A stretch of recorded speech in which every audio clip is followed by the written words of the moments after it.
pořadí nejstarší soutěž na světě kulturistická. Závodili tam zvučná jména, jako je Arnold Schwarzenegger, závodili tam Sergio Oliva, spousta dalších. A mezi náma sedí řada lidí, kteří tam budou soutěžit a kteří se tam budou prezentovat a bojovat o umístění.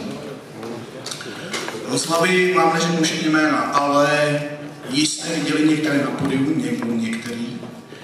A sedí i tady v porotě. Momentálně tady jeden.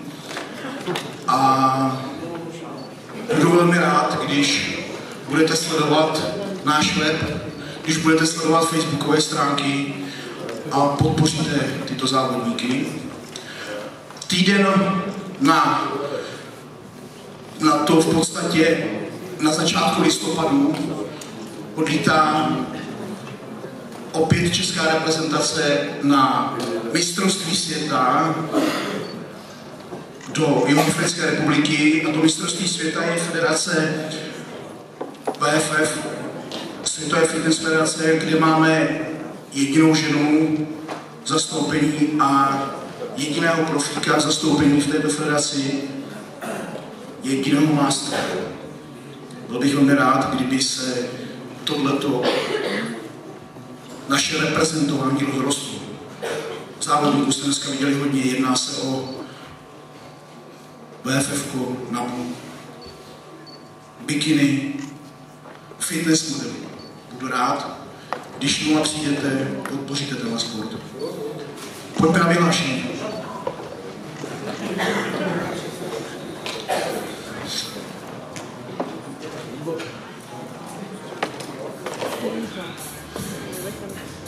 Tak.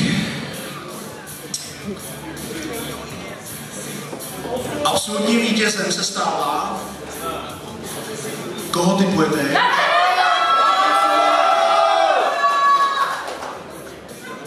Je to Michal Buček, 37.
Absolutní vítěz Michal Buček ze Slovenska.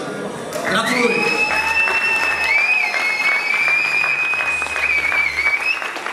Já vám chci všem poděkovat, samozřejmě chci poděkovat i porotě, bez nich by to nešlo. Děkuju závodníkům, že tady byli, že bojovali a předváděli se. Český motor, je to show. Děkuju.